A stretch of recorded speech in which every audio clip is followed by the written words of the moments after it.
La logistisation du monde, chronique sur une révolution en cours. Aurélien Rouquet, bonjour. Bonjour Jean-Philippe. Aurélien Rouquet, professeur de logistique à Neoma Business School. Ouvrage sous la direction de Nathalie Fabcost, ex-Marseille Université, Cretlog, et donc vous-même. La logistisation du monde. Bon, superbe ouvrage. Ça, on se le disait en aparté, on se le dit depuis longtemps. C'est quoi l'esprit de cet ouvrage? Vous nous en dites deux mots? Alors c'est un ouvrage qui est issu de chroniques qui sont parues dans Supply Chain Magazine depuis 6 ans, avec une idée initiale de Nathalie qui était de donner des nouvelles aux professionnels de la logistique de ce qui se passait en termes de recherche. Et donc pendant 6 ans, j'ai coordonné cette rubrique qui a vu la publication donc, de 56 courtes chroniques d'environ 1000 mots qui ont été écrites par des doctorants, des maîtres de conférences, des professeurs d'université, des gens d'écoles de commerce, et qui visaient donc à faire connaître la logistique auprès du grand public. Pourquoi finalement avoir songé à rassembler ces chroniques, puisqu'elles sont a priori chacune autoporteuses, c'était l'idée.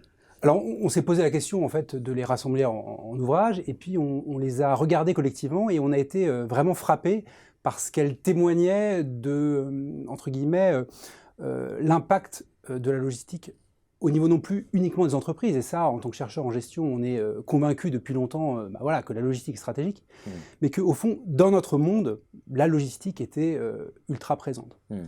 Et si la logistique est vraiment une clé de compréhension du monde, ce qui est un peu notre thèse dans cet ouvrage, notre rôle en tant que chercheur, c'est de mettre à disposition du grand public cette grille de lecture et de de faire comprendre la logistique du monde. Et on avait ici, avec ces chroniques, un matériau formidable, puisque elles étaient écrites à destination du grand public. Si on veut comprendre les transformations du monde, il faut regarder la logistisation du monde. C'est ça la thèse de l'ouvrage. Les aspects clés de cette logistisation, difficile à prononcer. Voilà, alors dans l'ouvrage, on a un peu classé cette logistisation à travers 8 thématiques, dont certaines sont bien connues. Par exemple, le caractère stratégique de la logistique, qui à l'heure où Amazon est la première capitalisation boursière du monde, est quelque chose d'assez évident. Peut-être pour pas tout dévoiler ce qu'il y a dans l'ouvrage, je voudrais insister sur 4 aspects. Premier point, le côté universel et omniprésent de la logistique. Il y a la logistique d'entreprise, la logistique militaire, la logistique hospitalière, la logistique humanitaire, la logistique des festivals, même la logistique du film X qui est abordée dans l'ouvrage. Donc c'est universel.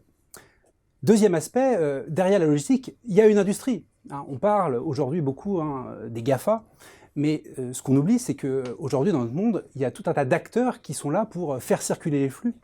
Les DHL, les FedEx, les UPS, etc. Et que cette industrie, elle est fondamentale et elle est excessivement importante dans notre économie.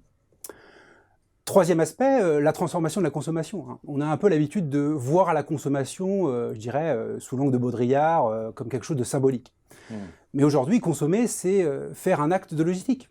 Par quel canal je vais me procurer mes biens? Comment je vais coordonner tous les achats à mon domicile? Donc la logistique est très présente dans la consommation. Et puis le dernier point central, c'est l'aspect géopolitique. Aujourd'hui, quel est le projet stratégique à l'échelle de la planète porté par la Chine? C'est les routes de la soie. C'est un projet logistique, clairement. Et évidemment, on cherche à y répondre, et en France notamment, on a développé cette stratégie France Logistique qui continue encore aujourd'hui. Donc tout un tas d'aspects qui sont vraiment des témoignages frappants de l'importance prise de la logistique dans le monde. On se doute que la logistisation, ça n'épuise pas l'ensemble de la transformation du monde. Ça s'inscrit comment, du coup? Comment vous...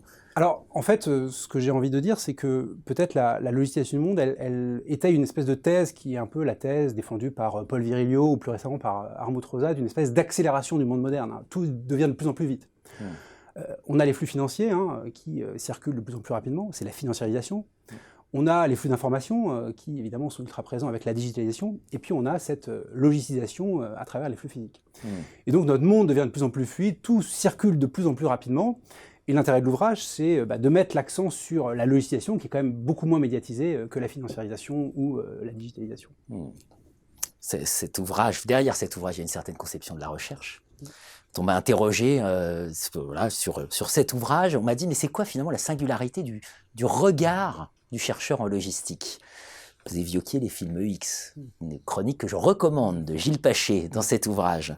C'est quoi cette... Quelle conception de la recherche finalement on a quand on est chercheur en logistique et en quoi c'est un regard singulier qui fait que les autres ne voient pas la même chose? Alors, je dirais il y a deux aspects. Il y a le regard logistique, et le regard logistique, c'est un regard qui est fait d'une approche par les flux, d'une approche globale, qui ne fractionne pas tous les processus de circulation. Donc c'est systémique. Voilà, donc c'est vraiment une vision systémique qui est très importante. Et puis je dirais, dans cet ouvrage, il y a une conception de la recherche qu'on peut partager avec d'autres disciplines, qui est une conception de la recherche qui n'est pas du tout une conception ancrée dans... voilà, le chercheur doit produire des articles académiques dans des revues anglo-saxonnes et s'adresser uniquement à ses pairs. Bah non, ce qu'on a fait, c'est un ouvrage à partir de chroniques qui étaient destinées au grand public.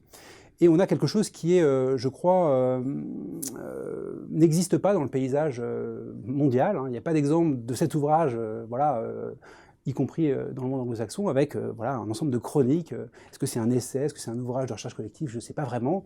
Mais en tout cas, c'est un ouvrage dont je suis particulièrement fier. Bon, un ouvrage dont on ressort après la lecture de 56 chroniques. On peut d'ailleurs aller picorer. Hein. C'est pas voilà, l'ouvrage où on doit lire de la première ligne à la dernière d'un coup. Non, non, chaque chronique est vraiment indépendante et en même temps un vrai travail de reclassement thématique extrêmement éclairant. Voilà. Merci Aurélien Rouquet. Merci Jean-Philippe.